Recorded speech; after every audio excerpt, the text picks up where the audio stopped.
Ciao! Am Ce te venit pot ajuta? că vreau să fac și eu un tatuaj Unde vrei să-l faci? pe lege, aș vrea. Wow, nu e ok acum.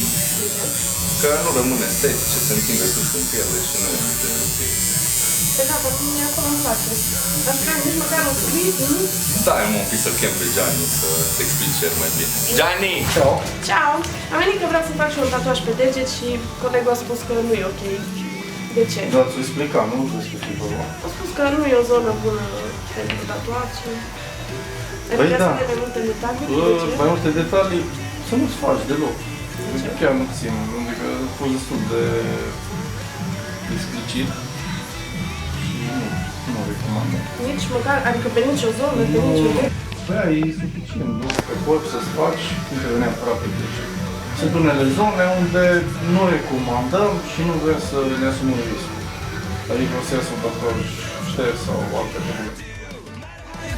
Just never give it up. You've gotta break your fear. Throw it away. No matter who you are, if you know where to go.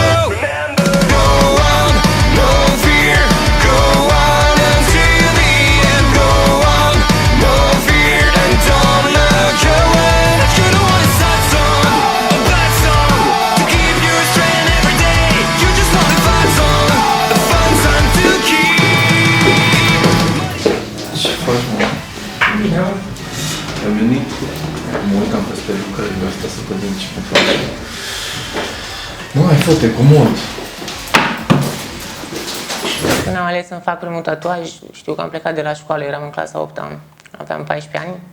Dar chiar înainte de buletin, nici nu făcusem buletinul și m-am dus să mă tatuez. M-am dus la un tip acasă care făcea tatuaje, i-am zis că vreau neapărat un tatuaj. Nu conta ce, mă rog, am ajuns la 3 steluțe, că a zis că nu vrea să facă ceva complicat fiind primul. Și cam asta e povestea cu primul tatuaj. După, nu știu, cred că au trecut 5 ani. Da, au trecut 5 ani până să ajung în Sibiu și să mă tatuez la Gianni. Și toate tatuajele mele sunt oarecum legate de viața mea, de ce a fost înainte și de ce sper eu că o să fie, adică de ce sper să urmeze în viața mea. Și fiecare are o poveste din trecutul meu, de când am fost copil. Am un tatuaj care îl reprezintă pe tata, unul îl reprezintă pe mama, adică mi-am făcut câte o chestie legată de casă, de când am plecat de acasă. Și, na, nu știu, nu prea îmi place mie să vorbesc de viața mea și așa că o fac prin tatuaje, e mult mai simplu.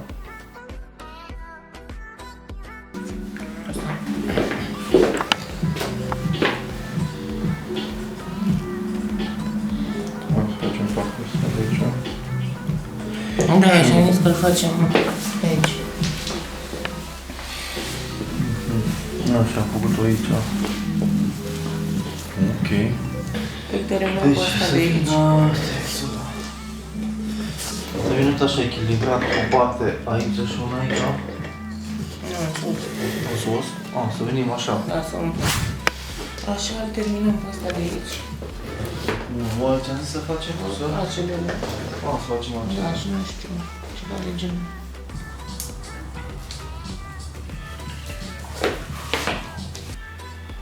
O să mai apară urechele din coci.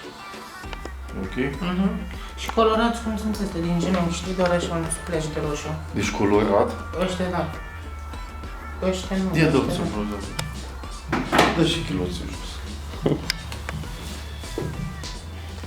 Acest om, de fapt, prin tatuajele lui, mă reprezintă foarte mult. Că este omul care are cele mai multe tatuaje. Are cea mai mare suprafață a corpului tatuată. De fapt, îi mai rămân, nu știu, câteva bucățele pe picioare și pe mână, ceva de genul. Și chiar asta vedeam la el și am zis, mă, la un om cu 1-2 tatuaje, ălea îmi trag atenția. Dar la tine, fiind plin de tatuaje, îmi mai trage atenția îmi atrag atenția doar părțile goale. E total invers. Da, e total invers. Vreau neapărat să-mi acopăr un tatuaj și am venit întâi să-mi fac altul ca să văd cum lucrez, să mă hotărăsc dacă vin să-l acopăr ăla la tine sau nu și uite-te la mine. Cred că acum, nu știu, 5 ani, ceva de genul. Nu-i pus numele la panda ăla de pe spate? Nu i-am pus încă. Nu? Poți să-i spun eu un nume? Nu. Bobit. Bobit. E gata? Cine-i? Cine-i? Câți ani ai?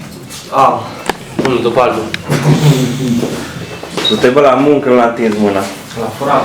Ce faci, mă? Tu nu știi să muncești? Apreciez, mă, șefule. Nu mi-a plăcut școala.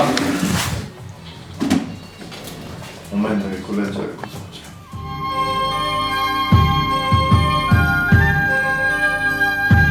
Așa pregătim terenul. Zen.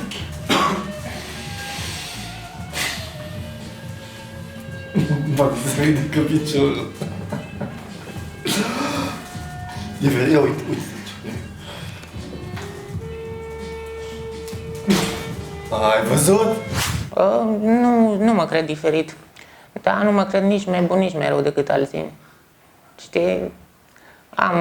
Nu știu, eu zic că am altfel de... Îmi place să cred că gândesc puțin altfel, dar nu mă consider neapărat diferit.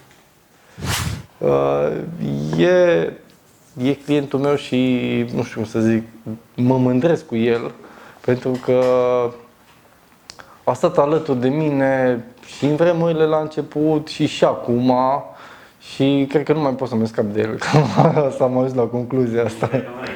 Da, deci vine după capul lui, cred că m-ar închiria să-l tatuez zi și noapte.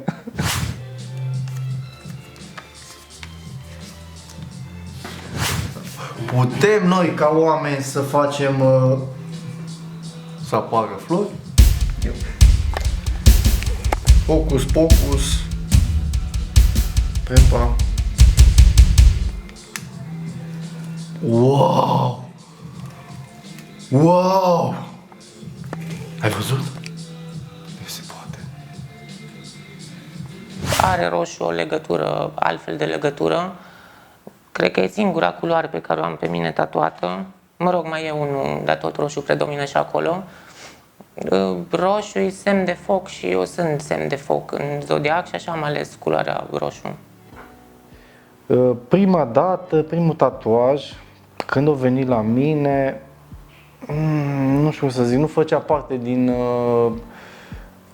tiparul acela de clienți. Da, în sensul că se vedea din start. Prima lui apariție era puțin diferită. Lucrez într-un coafor, dar nu am nimic tatuat legat de jobul meu pe mine, nici o foarfecă, nici o pensulă, nimic. Deși am văzut că majoritatea oamenilor tatuați care lucrează în diverse domenii au ceva din domeniul lor tatuat pe ei, se reprezinte, dar n-am ales să fac asta. De ce? Nu știu, pentru că nu sunt ca toți oamenii sau nu știu.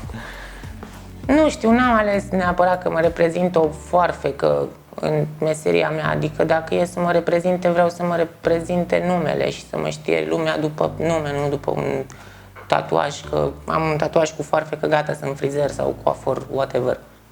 Am văzut o emisiune la televizor și cam de acolo a plecat toată treaba. Șuvițe cu fițe, o emisiune de la GT Voinea.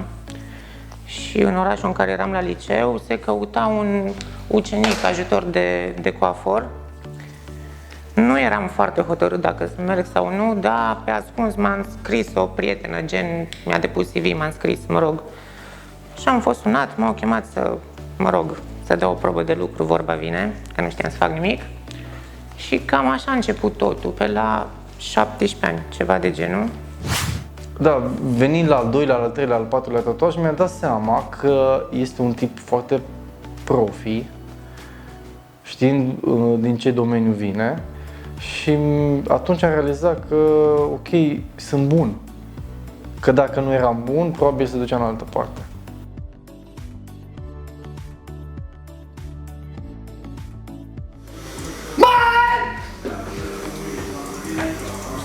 Avem un concurs Ne-am venit până la ursă. de ales un tatuaj. Ce tatuaj să facem lui David și vom alege împreună ce tatuaj să-i facem. 6!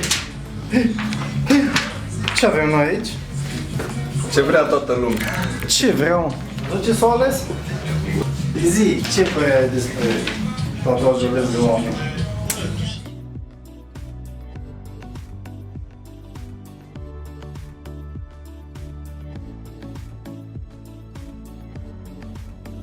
Scoate din coaie afară. Ha, pune mușchi.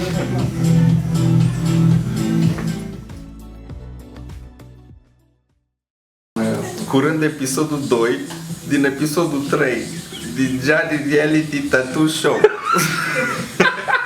Episodul 2 din 3 e bun, bravo. În care el e în partea a treia, dar de fapt în partea a doua. Că nu știu ce înseamnă episod. Ce înseamnă episod? Un episod înseamnă un episod. Da, da, episodul începe cu E. Să termină cu OD. Nu, episodul poate să aibă mai mult decât 2 sau mai multe. Nu mai mult decât 3, dar tot 2. E din episodul 3, dar nu prea. E în episodul 3, dar crede că e în 2. Da, Aia e el își problema. dorește să fie în episodul 2 și de aceea începe și scrie aici curând episodul 2, dar eu voi fi... Da, cred că fă-ne să înțelegem, bă, frate.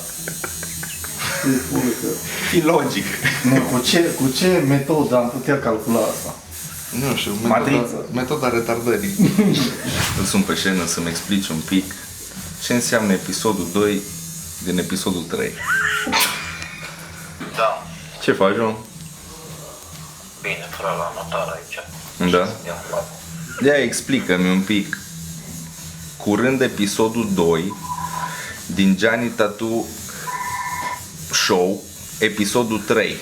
Cum vine asta? Da, nu. Episodul 2 din episodul 3. Băi, am semnat prost aici, eu m-am modificat, probabil nu s-o modificat. Deci Asta e episodul 2 din episodul 3. Asta numai Shannon poate face chestia. Da, bă, da, deja am început să nu mai fim atenți la lucru. Mă. Am încercat să intrăm în mintea ta să vedem. Retardarea ta ne distrage prea tare, bă, Da. Shannon. Am modificat ăsta, dar nu știu de ce s-o modificat. Și ai făcut modificare la modificare? Da, da. Episodul 2 din episodul 3. Bă, abia... Episodul 2 din episodul 3. Hai la salonul cu să ne batem și la de tine, că prin telefon ne-am bătut-o destul. Las modific, dar nu știu de ce cum s-o modificat. Aha, pa. Bine, pa. Asta Concluzie. înseamnă să fii Shannon. Shannon got beats. No, hai să clarificăm o treabă. Episodul 2 din 3. Da, ce a vrut autorul? Ce a vrut autorul să exprime? Păi eu aveam netul de c***a, frate, și eu încerca să modifici. Nu da vina pe nea, frate. Deci, tu apari în episodul 2 din 3? Dă vina pe lipsă de cultură, nu pe internet.